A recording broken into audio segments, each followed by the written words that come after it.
It all started when Karen, the self-appointed enforcer of our homeowners association, decided that my truck was an eyesore and began leaving passive-aggressive notes on my windshield. I ignored them until the day she took things too far. I woke up to find her obnoxiously pink Mini Cooper parked directly in front of my garage, completely blocking me in. Worse, she had done it deliberately. Her driveway was empty. Fed up, I decided it was time for some creative problem-solving.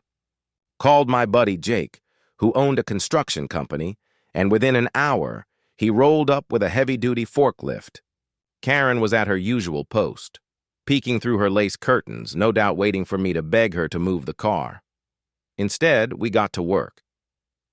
Jake positioned the forks under the Mini Cooper while I kept watch.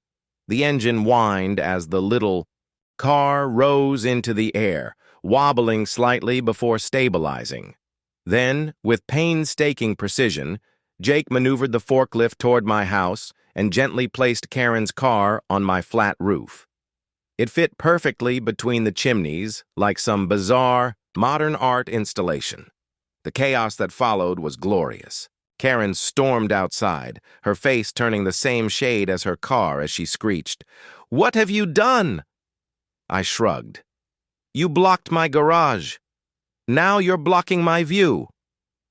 The neighbors, many of whom had suffered under her HOA tyranny, emerged. From their homes, some laughing, others snapping pictures.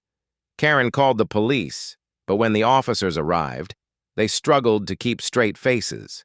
One muttered, "Ma'am, technically he didn't damage your vehicle. He just relocated it." The situation escalated when Karen demanded a crane to retrieve her car, but the only available company was booked for days. Meanwhile, her Mini Cooper became a local attraction. People drove by just to see it.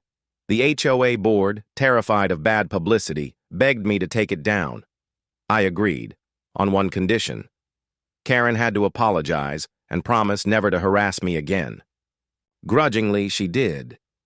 Jake brought the forklift back, and Karen's car was returned to the ground, none the worse for wear, except for a few scratches from rooftop pigeons. The story spread like wildfire, and Karen's reign of terror over the neighborhood ended that day. From then on, my truck stayed parked exactly where I wanted it, and Karen never so much as looked at my driveway again. Sometimes, the best way. To deal with an HOA, Karen isn't with reason. It's with a forklift and a flair for the dramatic.